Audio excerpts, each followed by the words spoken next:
Hello नमस्कार साथियों। मैं हूं दिवाकर और आप देख रहे हैं जीएस टेल्स। इसमें सबसे पहले तो आज 14 अप्रैल का दिन है, जो कि बहुत ही फेमसली सबको पता है कि ये Baba Saheb doctor B are Ambedkar ji की जयंती है। तो सबसे पहले सभी को उसके लिए बहुत बहुत बधाई और बाबा साहेब को कोटि कोटि नमन। ये इनका एक कोट मैंने लिया है, we are Indians firstly and lastly. बहुत ही इम्पोर्टेंट मुझे लगा, क्योंकि जनरली क्या होता है ना, हम इंडियंस आपस में ही अपने रीजनल आइडेंटिटी को लेकर, मैं यूपी का हूँ, मैं बिहार का हूँ, मैं साउथ का हूँ, मैं नॉर्थ का हूँ, उसको लेके फाइट करते रहते हैं। इवन मैं एमआई का हूँ तो वो सीएसके का है ना, आईपीएल टीम्स में वहाँ पे फाइट चलती रहती है। और उससे भी ज़्यादा बुरा हो जाता है जब रोहित वर्सेस कोहली हो जाता है, रोहित वर्सेस एमएसटी हो जाता है, महेंद्र सिंह धोनी हो जाता है। तो ये सब चीज़ें जो हैं रीजनल आइडेंटिटी या पर्सनल आइडेंटिटी को लेकर हम लोग फाइट करते रहते हैं। तो आपको ध्यान देना चाहिए, सबसे पहले हम इंडियन हैं और सबसे लास्ट में भी हम इंडियन हैं। तो कुल मिला के हम इंडियन हैं, ठीक है। इस आइडेंटिटी, इसके लिए काम करिए, आप एक साथ काम कर पाएंगे। सारे लोग एक ही हैं, है ना, ये फीलिंग आएगी। तो इससे थोड़ा सा जो बोलते हैं ना इंटॉलरेंस, असहिष्णुता, वो कम होगी, ख़त्म होगी। तो एकता में शक्ति है, एक ही बात है। We are Indians firstly and lastly, एक ही बात है। वैसे तो मैं आपको कुछ बता दूं, कोई एक बढ़िया से डायलॉग बोल दूं, बहुत मेहनत करिए सफलता ज़रूर मिलेगी, ठीक है। तो वो एक बढ़िया सा डायलॉग होगा, सिर्फ उसका आधार जब तक आपको नहीं पता होगा, मोटिवेशन बहुत लंबा नहीं टिकेगा। लेकिन जब आपको एक आधार पता होता है, एक ऐसी शख्सियत का एग्जाम्पल आपको पता होता है, तब वो मोटिवेशन लगातार टिकता है। बी आर अम्बेडकर साहब ऐसी एक शख्सियत रहे हैं जिनका पूरा जीवन ही किसी भी इंसान के लिए, कोई भी हो, सबके लिए एक लर्निंग रहा है, ठीक है। तो उनसे प्रेरणा लेते हुए ये अपने आप में इंस्पिरेशन की इमेज, प्रेरणा की प्रतिमूर्ति रहे हैं। तो इन्हीं से प्रेरणा लेते हुए हम एकदम नए संकल्प के साथ फिर से जुटते हैं। और ज़्यादा समय तो बचा नहीं है एग्ज़ाम्स के लिए। यूपीपीसीएस के लिए बस मुश्किल से 1 महीना, और यूपीएससी के लिए वही 1.5 महीने के आसपास का समय बचा है। तो नए संकल्प के साथ अपनी विल पावर को फिर से सजोइए और जुट जाइए, ठीक है। चलिए शुरू करते हैं। Welcome to the next session of thematic session for UPSC and state PCS prelims. इसमें गवर्नमेंट स्कीम्स एंड प्रोग्राम्स का पहला पार्ट हम लॉन्च कर चुके हैं, रिलीज़ कर चुके हैं ऑलरेडी। आप उसे देख सकते हैं। मैं उसको जो है डिस्क्रिप्शन बॉक्स में उसका लिंक दे दूंगा और कमेंट बॉक्स में भी उसका लिंक दे दूंगा, ठीक है। चलिए स्टार्ट करते हैं पार्ट 2।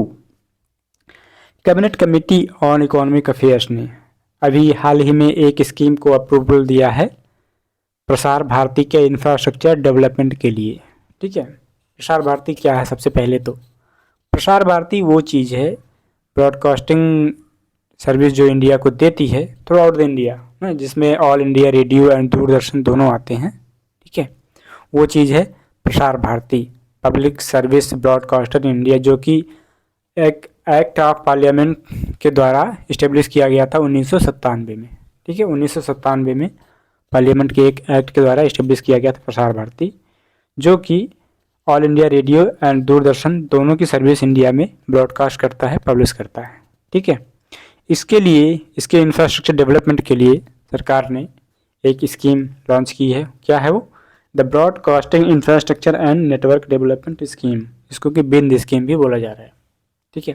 मैंने इसको अपने अलग अलग ऑलरेडी अदर सेशंस में भी कवर किया हुआ है, लेकिन अब चूंकि ये रिवीजन चल रहा है तो मैंने सोचा कि इसको दोबारा आपकी नज़रों के सामने, आपके कानों में एक बार फिर से घुमा दूँ, ठीक है।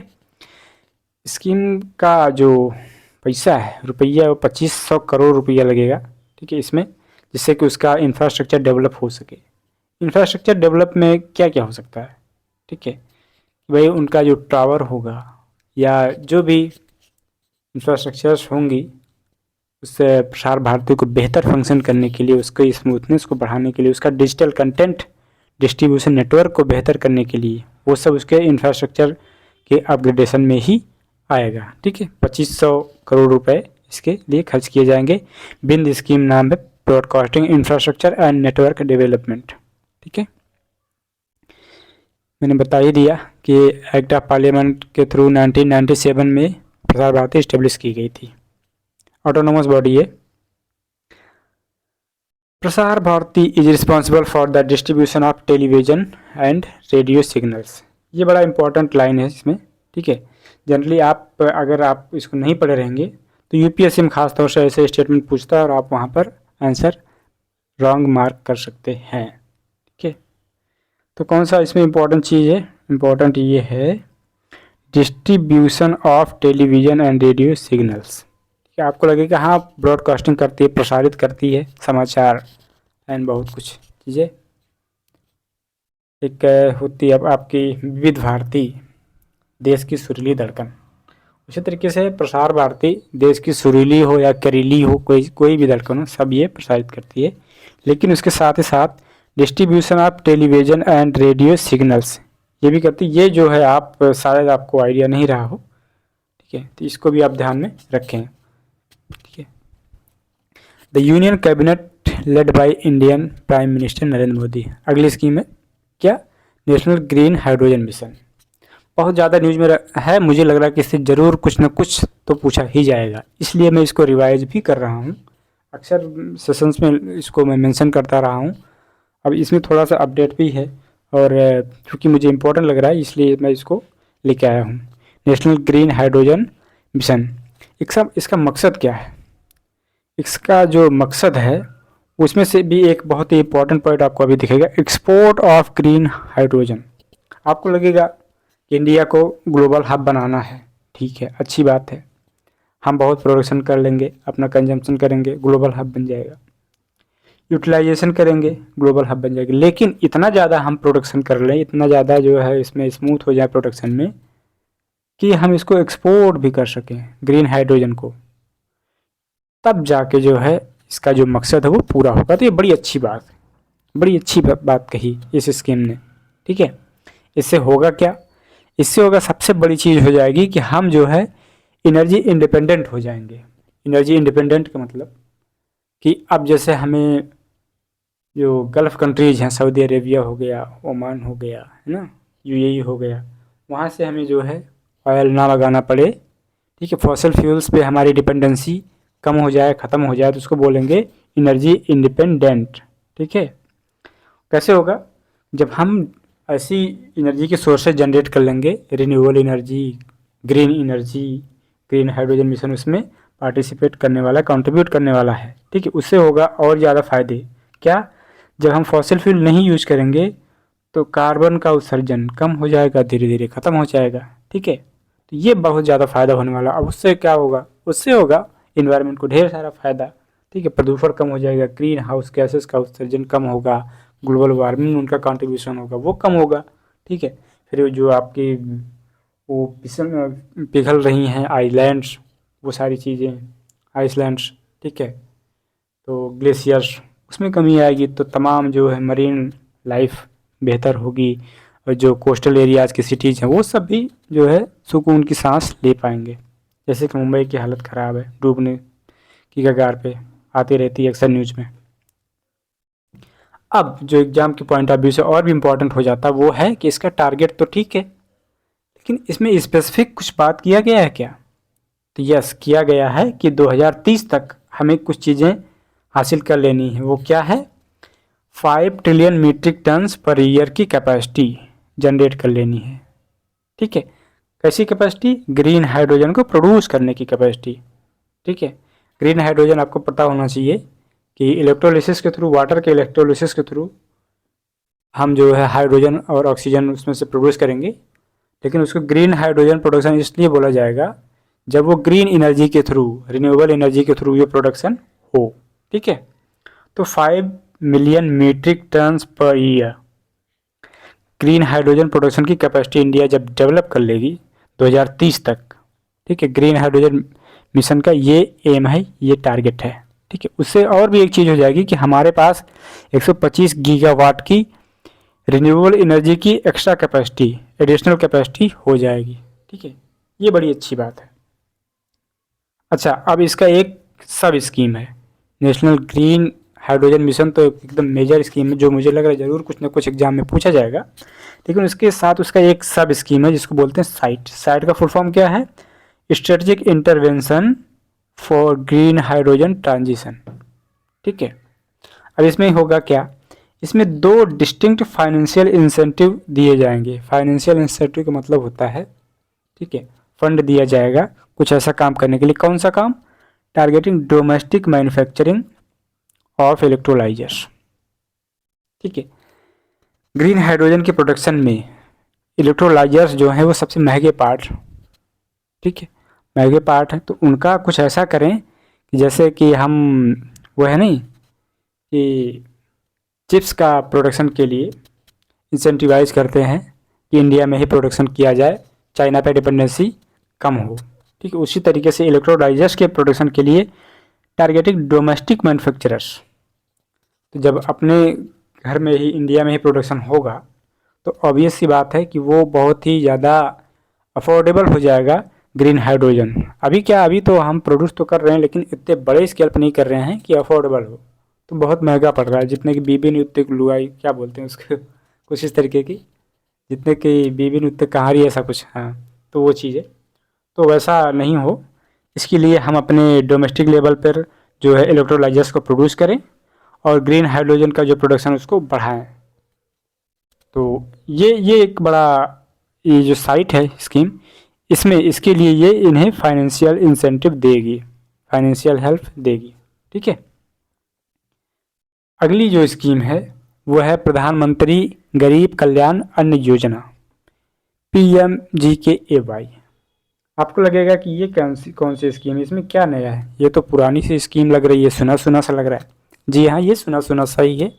ठीक है, स्कीम वही है, फ्लेवर नया है। जो कहते हैं ना, रिश्ता वही अंदाज नया, ऐसा कुछ करके टीवी सीरियल्स में लोग बोलते रहते हैं।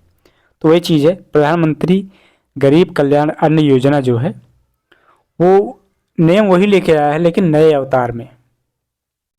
क्यों नए अवतार में, क्या मतलब? मतलब ये है कि अभी इसको जनवरी 2023 में लॉन्च किया गया। जो पहली वाली स्कीम थी उसको 2022 के दिसंबर में ख़त्म कर दिया गया था। तो डिफरेंस क्या है? ठीक है, सेम सेम नाम, उसी नेम से नहीं, डिफरेंस है इसमें। इसमें डिफरेंस ये है, this time it is going to provide free food grain to more than 80 crore people across the country. ठीक है, तो क्या हुआ, 80 करोड़ को तो पहले भी दे रही, हाँ दे रही थी, पर फ्री फूड ग्रेन्स नहीं दे रही थी। उसमें 1 रुपया 2 रुपया 3 रुपया का वो चार्ज ले रहे थे। जैसे कि क्रमशः अगर बात करें तो मोटा अनाज हो गया 1 रुपया उसका चार्ज लगता था पर किलो, और जो है आपका गेहूँ हो गया उसका 2 रुपया लगता था, और जो आपका चावल हो गया उसके लिए 3 रुपया लगता था। लेकिन अब सब के सब फ्री होंगे। ठीक है, तो ये डिफरेंस है। किसे दिया जाएगा? नेशनल फूड सिक्योरिटी एक्ट के अंतर्गत इसको दिया जाएगा। ठीक है, कौन कौन से होंगे वो लोग जिन्हें मिलेगा? वही लोग होंगे, लेकिन मैं आपको एक बार फिर से डिस्क्राइब कर देता हूँ। फूड ग्रेन्स पर person per month is 5 kilogram for priority house hold category. ये इंपॉर्टेंट टर्म है, आपको सुना सुना तो होगा पर शायद उतना समझना। एंड 35 किलोग्राम पर family per month for Antyodaya अन्न योजना फैमिलीज। तो प्रियोरिटी हाउस होल्ड कैटेगरी क्या हो गया, अंत्योदय अन्न योजना क्या हो गया? 3 टाइप के कार्ड्स बनते हैं। ठीक है, जिसमें ये हो जाता है कि एक तो APL हो गया, एबव पावर्टी लेवल, एक हो गया BPL। ठीक है, APL, BPL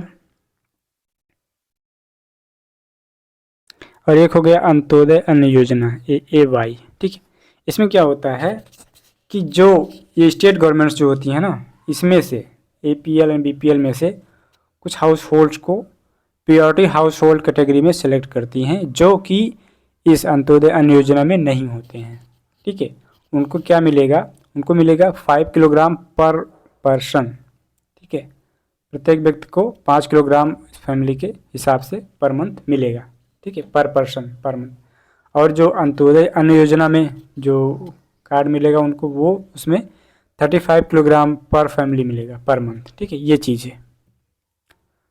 जैसे कि मैंने बताया 2022 में उसको ख़त्म कर दिया गया था, जिसमें कि 1 रुपये 2 रुपये 3 रुपये पहले चार्ज लगते थे। अब उसी चीज़ को जनवरी 2023 से कम्प्लीटली फ्री कर दिया गया है।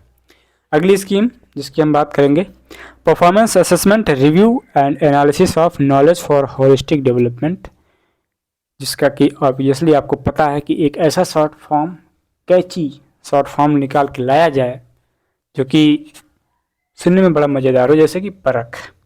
आपको ये पूरा हिंदी का जो इंग्लिश का पूरा फ्रेज था ये पता नहीं कैसा लगा, लेकिन परख में आपको परख हो गई होगी, हाँ ये क्या परखने वाला है।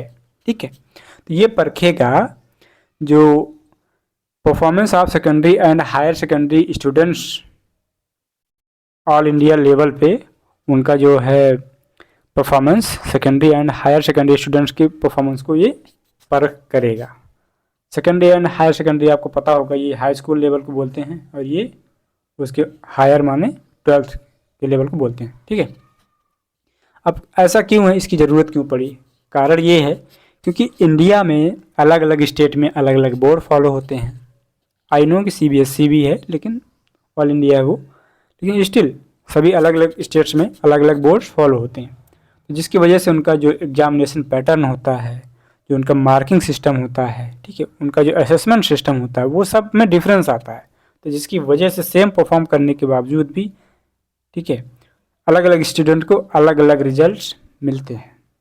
तो वो एक समस्या है, जिससे कि जो आगे जाके मान लीजिए आप जो है आंध्रा से बिलोंग करते हैं, कोई और दूसरा लड़का है वो जो है यूपी से बिलोंग करता है, तीसरा है जो बिहार से बिलोंग करता है, तो वो जब जाएंगे दिल्ली यूनिवर्सिटी में एडमिशन लेने, तो किसी कहेगा मेरा तो भैया 90% है, तो कह मेरा तो 99%, तो वहाँ लोचा हो जाएगा ना। तो इसलिए Parakh will bring uniformity to analysis procedure, ये अच्छा काम है, ये बड़ा अच्छा काम। ठीक है, there will be uniformity throughout the country, जिससे कि आपका 90 मेरा 90 किसी का 96 नहीं होगा, दोनों का 90 मतलब 90 होगा। ठीक है, ये चीज़ है। परख जो है, जो new education national education policy 2020 में लॉन्च की गई थी, उसका भी पार्ट है। ठीक है, परख अचीविंग इंक्लूजन में हेल्प करेगा, ऑब्वियस सी बात है। इंक्लूजन मतलब समावेशन, जब सब एक समान पैटर्न पे समान प्लेटफॉर्म पे परफॉर्म करेंगे तो सबका जो रिजल्ट होगा सेम मैटर करेगा, तो समावेशन हो जाएगा। ठीक है, परख एक NCERT का भी पार्ट है, NCERT ने एक्चुअली इसको लॉन्च भी किया। जो Parakh is to function under NCERT के अंतर्गत ही ये फंक्शन करेगा, और NCERT ने इसको लॉन्च किया है। मैंने बता दिया कि परख क्या क्या करेगा। ठीक है, जो डिस्पैरिटीज़ है, डिफरेंस है, scoring of school student from different states, उसको ख़त्म करेगा। गाइडलाइंस देगा स्टेट एंड सेंट्रल बोर्ड्स को कि किस तरीके से आप जो है असेसमेंट करिए अपने पैटर्न में, एग्जाम पैटर्न्स में चेंजेस भी करिए, कुछ न्यू असेसमेंट पैटर्न्स भी देगा। ठीक है, ये सारी चीज़ें परख करेगा, जिससे कि उनकी परख अच्छी हो सके। Mega infrastructure project on great Nicobar island, again great Nicobar की ग्रेटनेस के बारे में बात हो रही है, उसको और ग्रेट बनाया जाना सरकार सोच रही है मेगा इंफ्रास्ट्रक्चर प्रोजेक्ट लगा के, जिसको कि ग्रेट निकोबार प्लान भी कहा जा रहा है। इसमें होगा क्या, इसमें होगा defence, commerce, logistics and industries plant की जाएंगी, जिसके थ्रू ग्रेट निकोबार आइलैंड को और डेवलप करने का प्लान किया गया है। ठीक है, पहले तो आप मैप में इसको देख लीजिए। मुझे लगता है ये स्कीम भी आपके एग्जाम के पॉइंट ऑफ व्यू से बहुत इंपॉर्टेंट होने वाली है, क्योंकि कई बार लगातार ये सुर्खियों में बनी हुई है। ठीक है, ओवरऑल आप पहले अपने भारत का मैप देखेंगे, ठीक है, जिसमें आपको पता चलेगा कि अंडमान एंड निकोबार आइलैंड द्वीप समूह यहाँ पे है। ठीक, उसको जब और आप जूम करते हैं तो आपको पता चलता है कि ये है। ठीक है, अभी भी कुछ समझ नहीं आ रहा, कोई बात नहीं, जब तक समझ नहीं आएगा तब तक छोड़ेंगे नहीं। ठीक है, तो अब आते हैं, अब यहाँ पे आते हैं, यहाँ पर आपको पूरा क्लियर समझ में आ जाएगी क्या मामला है। मामला ये है कि ग्रेट निकोबार की ग्रेटनेस को और ग्रेट करने की चक्कर में जो गलथिया नेशनल पार्क है, ठीक है, गलथिया नेशनल पार्क उसके साथ और गलत हो सकता है। ये मैं नहीं कह रहा हूँ, ये जो हमारे इन्वायरमेंटल एक्सपर्ट्स हैं जो वो कह रहे हैं कि गलथिया नेशनल पार्क जो है ग्रेट निकोबार आइलैंड में है। मेरे कहने का मतलब बस इतना है, लेकिन कैसे ग्रेट निकोबार आइलैंड की ग्रेटनेस को बढ़ाने के चक्कर में गलथिया नेशनल पार्क के साथ और गलत कैसे हो सकता है, वो इस तरीके से, क्योंकि यहाँ पर ये नए नए इंफ्रास्ट्रक्चर डेवलप किए जाएंगे, जैसे कि इंटरनेशनल एयरपोर्ट, ठीक, इंटरनेशनल कंटेनर्स, ट्रांसशिपमेंट टर्मिनल्स, ठीक है, ये सारी चीज़ें यहाँ पर डेवलप करी जानी है। अब इससे क्या होगा, जैसे आपको पता है अंडमान एंड निकोबार आइलैंड जो है, जो द्वीप समूह है, वो बहुत ओरिजिनल चीज़, एंशियंट सिस्टम के थ्रू, एंशियंट वे में वहाँ के जो भी आदिवासी हैं वो उस तरीके से रहते हैं। तो अब वहाँ पर ऐसे ले जाके आप इतने मेगा मेगा इंफ्रास्ट्रक्चर डेवलप कर देंगे, तो वहाँ का जो ओरिजिनलिटी है, जो रियलिटी है, वो आर्टिफिशियल लगने लगेगी, बदल जाएगी, ठीक है। वो तो ठीक है, लेकिन उसके साथ ही साथ वो जो वहाँ पर उनके जो ट्राइब्स हैं, वो भी, उन्हें भी डिस्प्लेस करना पड़ेगा। वो ऑलरेडी बहुत ही वल्नरेबल हैं। कौन से ट्राइब्स हैं? सोमपेन ट्राइब, ठीक है। सोमपेन ट्राइब जो हैं, जो गलथिया नेशनल पार्क के आसपास के एरिया में, ग्रेट निकोबार आइलैंड के एरिया में रहते हैं, ठीक है। मैं और अभी बताता हूँ आपको कि और कौन कौन से इसमें ट्राइब्स रहती हैं। तो आप ये समझ लीजिए, 3-4 चीज़ें इस मैप में देखने लायक है। वो ये कि एक तो ग्रेट निकोबार आइलैंड जो है, अंडमान एंड निकोबार आइलैंड का सबसे निचला पार्ट है, ठीक है। दूसरा, गलथिया नेशनल पार्क इसी में है, ठीक है। कैंपबेल नेशनल पार्क इसी में है, और गलथिया बे भी ऑब्वियसली। लेकिन उससे भी ज़्यादा इंपॉर्टेंट चीज़ है जो कि इंदिरा पॉइंट, जो इंडिया का सबसे सदर्न मोस्ट पॉइंट है, इंदिरा पॉइंट, ये पॉइंट, ठीक है, इंडिया का सबसे सदर्न मोस्ट पॉइंट है। तो ये सारी चीज़ें ग्रेट निकोबार आइलैंड में ही अवस्थित हैं, ठीक है। अब ग्रेट निकोबार आइलैंड जो कि southern most tip of India, मैंने बता ही दिया उस चीज़ को। सोमपेन ट्राइब्स यहाँ पे रहते हैं, उन्हें डिस्प्लेस करना पड़ेगा, ये भी मैंने आपको बता दिया, ठीक है। अब बता देता हूँ 2-3 चीज़ें और कि कौन कौन सी और ट्राइब्स यहाँ पे हैं। सोमपेन के साथ साथ ओंगे, ठीक है, जरावा, ये जो ट्राइब्स हैं ये ज़्यादा फेमस हैं अंडमान एंड निकोबार द्वीप समूह में। सोमपेन हो गया, ओंगे हो गया, जोरावा हो गया, तो इसको भी आप याद रखें। सोमपेन खासतौर से एग्जाम पॉइंट ऑफ व्यू से इंपॉर्टेंट हो जाता है। प्रोजेक्ट की जो डेवलपिंग अथॉरिटी है वो है नीति आयोग, ठीक है, और इसको इम्प्लीमेंट किया जाएगा एक Andaman and Nicobar island integrated development corporation के द्वारा, ठीक है। मैंने जैसे पहले से बता दिया कि इसमें एक कंटेनर ट्रांसशिपमेंट टर्मिनल होगा, इंटरनेशनल कंटेनर होगा, ग्रीन फील्ड इंटरनेशनल एयरपोर्ट होगा। ग्रीन फील्ड तो होगा, लेकिन ठीक है, इंटरनेशनल लेवल का एयरपोर्ट ऑब्वियसली वहाँ की ओरिजिनलिटी को चेंज करेगा। टाउनशिप होगा, gas and solar power plants बनेंगे। कितना इन्वेस्ट किया जा रहा है पता है? 75,000 करोड़ रुपए, 75,000 करोड़ रुपए इन्वेस्ट किया जा रहा है। समझ लीजिए कि क्या ग्रेटनेस होगी उस ग्रेट निकोबार आइलैंड की। अगली जो स्कीम है जो हम डिस्कस कर रहे हैं, ministry of housing and urban affairs ने अभी हाल ही में कंडक्ट किया है smart city CEO conference at Panaji, Goa. Panaji जैसे आपको पता है गोवा की कैपिटल है, ठीक है। वहाँ पर क्या हुआ, एक स्मार्ट सिटी सीईओ का कॉन्फ्रेंस हुआ, जिसमें कि 100 से ज़्यादा सीईओ और म्युनिसिपल कमिश्नर्स ने इसको अटेंड किया, इस कॉन्फ्रेंस को। बस इतना जानना है आपको, स्मार्ट सिटी का जो कॉन्फ्रेंस था वो पणजी गोवा में हुआ, ठीक है, बस, इससे ज़्यादा कुछ नहीं। प्राइम मिनिस्टर नरेंद्र मोदी ने रिसेंटली लॉन्च किया है, लॉन्च नहीं किया है, जो जल जीवन मिशन है ना, उसने अभी 11 करोड़ टैप वाटर का कनेक्शन इस्टेब्लिश कर लिया है। इस वजह से उसको अपलोड किया, उसको सराहा है, ठीक है। जल जीवन मिशन भी बहुत इम्पोर्टेंट मिशन है, बहुत इम्पोर्टेंट स्कीम है। मुझे लग रहा है एग्जाम में इसको पूछा जाना बहुत ज़्यादा चांसेस है।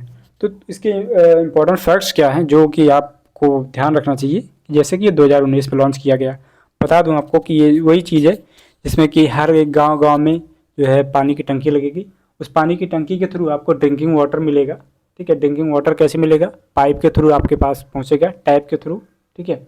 और जो आपका जो वेस्ट वाटर होगा उसको रिसाइकिल किया जाएगा, उसको दूसरी जगह पर बेटर पोजीशन पे यूज़ किया जाएगा। तो ये है जल जीवन मिशन का एम, ठीक है, टारगेट।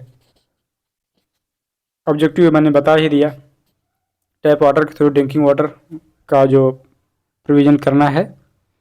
और हाँ, इस टारगेट को देखो 2019 में स्टार्ट किया गया, 2024 तक हमें अचीव कर लेना है। ठीक है, इसके लिए सरकार ने 3.5 ट्रिलियन रुपीस एलोकेट किए हैं। कौन इम्प्लीमेंट कर रहा है? मिनिस्ट्री ऑफ जल शक्ति। ऑब्वियस सी बात, जल जीवन मिशन है तो जल शक्ति ही इसको इम्प्लीमेंट करेगी। एक और चीज़ है, जल जंगल ज़मीन, ये किस लिए फेमस है? ट्रिपल जे, आप बताएं कमेंट सेक्शन में। अच्छा, इसकी जो फंडिंग होगी उसमें क्या होगा, स्टेट गवर्नमेंट और सेंट्रल गवर्नमेंट 50% शेयर करेंगे, अर्थात बराबर बराबर बांट के दोनों लोग इसमें फंडिंग करेंगे। लेकिन जो नॉर्थ ईस्ट स्टेट्स हैं, जो पूर्वोत्तर स्टेट्स हैं, उसमें क्या होगा, सेंट्रल गवर्नमेंट जो है 90% देगी और 10% स्टेट को फंड करना पड़ेगा। ठीक है, इससे भी ज़्यादा इम्पोर्टेंट जो है, बड़ा सराहनीय काम भी है, 50% मेंबर जो village water and sanitation committee के होंगे वो वुमेन होंगी। ठीक है, 50% members village water and sanitation committee बनेगी, उसमें वुमेन का जो पार्टिसिपेशन होगा 50% होगा। अगली स्कीम है रिवैम्प्ड मॉन्यूमेंट मित्रा स्कीम। ये हम अपने प्रीवियस सेशंस में भी कवर कर चुके हैं, लेकिन इम्पॉर्टेंट है इसलिए इसको दोबारा रिवाइज करना ज़रूरी है। रिवैम्प्ड का मतलब होता है पुनरुद्धार करना, पुनरुत्थान करना। ठीक है, मॉन्यूमेंट मतलब क्या हो जाएगा, स्मारक, मित्र स्कीम। ओके, तो ऐसे मित्र जो स्मारकों का पुनरुद्धार करेंगे, ठीक है, उन्हें बोला जाएगा मॉन्यूमेंट मित्र। कौन होंगे? ये प्राइवेट सेक्टर से चूज किए जाएंगे। ठीक है, more than 1000 monuments under the private sector. 1000 से ज़्यादा स्मारकों को प्राइवेट सेक्टर के अंतर्गत दिया जाएगा ताकि वो उसका पुनरुद्धार कर सकें। ठीक है, भगवान राम के नाम से जब आप पत्थर को पानी में फेंकते हैं तो उसका उद्धार ही हो जाता है, वो डूबता नहीं, वो तैर जाता है।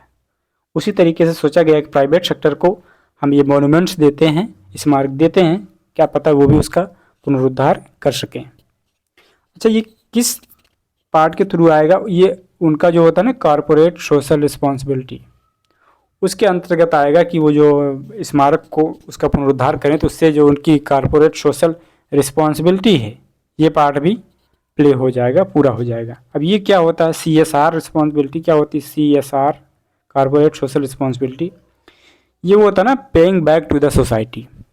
इसका मतलब होता है जैसे कि ये जो बड़ी बड़ी कंपनीज हैं ये सोसाइटी से ही ह्यूमन कैपिटल लेती हैं, लेबर लेती हैं, है ना, वहाँ से रॉ मटेरियल लेती हैं, वही ज़मीन लेती हैं, तो उसके बदले में उन्हें कुछ ना कुछ पे करना तो बनता है ना, समाज को, सोसाइटी को, इन्वायरमेंट को। ठीक है, तो उसके भलाई के लिए ये जो अपना प्रॉफिट होता है पिछले 3 साल के प्रॉफिट का 2% उसे जो है वो सामाजिक भलाई के लिए या इन्वायरमेंट के भलाई के लिए यूज करते हैं, इन्वेस्ट करती हैं, पिछले 3 साल के प्रॉफिट का 2%। ठीक है, 2013 से ये स्कीम शुरू है इंडिया में। इसका जो इंस्पिरेशन है, इसकी जो प्रेरणा है वो महात्मा गांधी जी के ट्रस्टीशिप सिद्धांत से ली गई है। ठीक है, कि भाई जहाँ से सब कुछ ले रहे हो उसके भले का भी तो सोचो। मॉन्यूमेंट मित्र जैसे मैंने बताया, वो प्राइवेट सेक्टर जो मॉन्यूमेंट को अडॉप्ट करेंगे उन्हें मॉन्यूमेंट मित्र कहा जाएगा। इसके लिए पहले से एक स्कीम थी, adopt a heritage project. Heritage मतलब होता है विरासत। ठीक है, स्मारक और विरासत में डिफरेंस बस इतना है कि आप कोई भी स्मारक आज ही बना दीजिए, वो विरासत नहीं हो जाएगी। ठीक है, विरासत चीज़ होती है यूनिक, पुरानी, ठीक है, धरोहर टाइप की। ठीक है, तो उसे बोलते हैं विरासत, धरोहर। तो अडॉप्ट अ हेरिटेज एक प्रोजेक्ट था जो कि मिनिस्ट्री ऑफ टूरिज्म के अंतर्गत आता था। ठीक है, उसके अंतर्गत जो है मॉन्यूमेंट मित्रा टर्म को कॉइन किया गया। ठीक, अब चूंकि ये जो प्रोजेक्ट है मिनिस्ट्री ऑफ कल्चर के अंतर्गत आ गया है, इसलिए इस स्कीम को ministry of culture he implement करेगी। कौन सी स्कीम को? रिवैम्पिंग मॉन्यूमेंट मित्रा स्कीम। ठीक है, ये चीज़ें रिवैम्पिंग का मतलब आपको बता दिया गया, पुनरुद्धार, जो उसमें कमी होगी उसका मेंटेनेंस करना, उसको फिर से ताकि चमक धमक उसकी मेंटेन करना।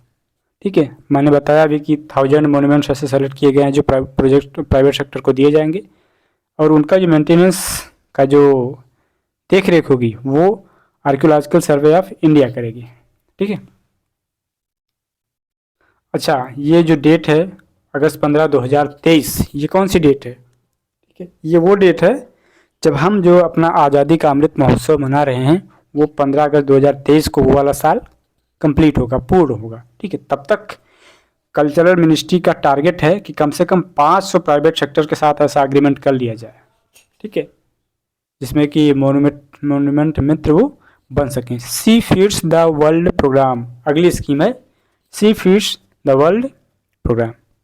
ये क्या है? सी मतलब खास तौर से आपको पता होना चाहिए विमेन, इसमें कोई हंसने वाली बात नहीं है, विमेन बोल के आप जो लोग हंसते रहते हैं। सी फीड्स ये बड़ा सीरियस ही और काम की चीज़ है। Feeds the world programme.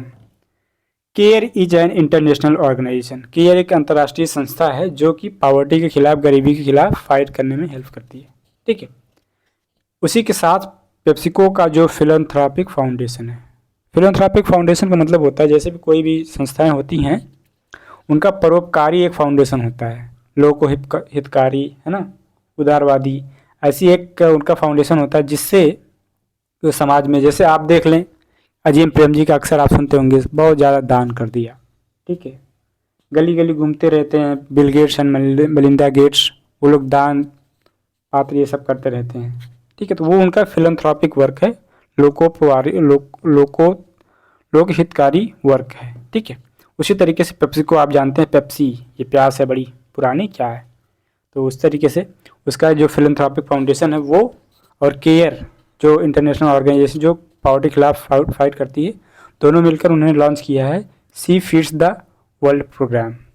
इसमें सी का मतलब वुमेन है, अर्थात उन्हें इनकरेज किया जाएगा, एम्पावर किया जाएगा वुमेन को एग्रीकल्चर सेक्टर में, जिससे कि वो जो है प्रोडक्शन पे और ज़्यादा फोकस कर सकें। एग्रीकल्चर सेक्टर में उनका अपना जो एम्पावरमेंट हो और कंट्रीब्यूशन है वो बढ़ सके। मेनली फोकस करेगा स्मॉल स्केल वुमेन प्रोड्यूसर्स पर। ठीक है, ये बड़ा इंपॉर्टेंट टर्म है यूपीएससी के पॉइंट ऑफ व्यू से एंड इवन स्टेट पीसीएस के पॉइंट ऑफ व्यू से। स्मॉल स्केल वुमेन प्रोड्यूसर्स पे ये फोकस करेगा सी फीड्स द वर्ल्ड प्रोग्राम। ठीक है, इसके अदर ऑब्जेक्टिव्स क्या हैं वो मैं एक बार बता देता हूँ, मोटा मोटा तो आपको पता ही चल गया। इंक्रीज क्रॉप यील्ड, क्रॉप का प्रोडक्शन बढ़ाना। इनकम ऑफ ऑब्वियसली वुमेन का इनकम बढ़ेगा जो कि बीपीएल कैटेगरी में बिलोंग करती हैं। ठीक है, provide access to healthy and balance diet, production बढ़ेगा, पैसा बढ़ेगा, इनकम बढ़ेगी, तो हेल्दी एंड बैलेंस डाइट भी मिलेगा। Strive hard to reduce gender inequality in agriculture sector, obvious सी बात है, वुमेन को ज़्यादा प्रोत्साहन मिलेगा तो जो है लैंगिक असमानता जो एग्रीकल्चर सेक्टर में है वो कम होगी। Help agricultural families in the country get a stable income, basic बात है। Provide training to the women on sustainable agriculture, women को एग्रीकल्चर को सस्टेनेबल बनाने के लिए ट्रेनिंग भी दी जाएगी। ठीक है, तो that's all from this session. आशा करता हूँ आपको अच्छा लगा होगा। ठीक है, अच्छा लगा हो तो ज़रूर मेरे इस वीडियो को लाइक करें, अपने फ्रेंड्स में शेयर करें। ठीक है, और कमेंट में ख़ास तौर से ज़रूर बताएं कि क्या क्या पार्ट आपको अच्छा लगा और क्या क्या चीज़ें और आप एक्सपेक्ट करते हैं। मिलते हैं अगले सेशन में, अगर नए हैं तो सब्सक्राइब जरूर करिएगा। ठीक है, तब तक के लिए धन्यवाद, नमस्कार,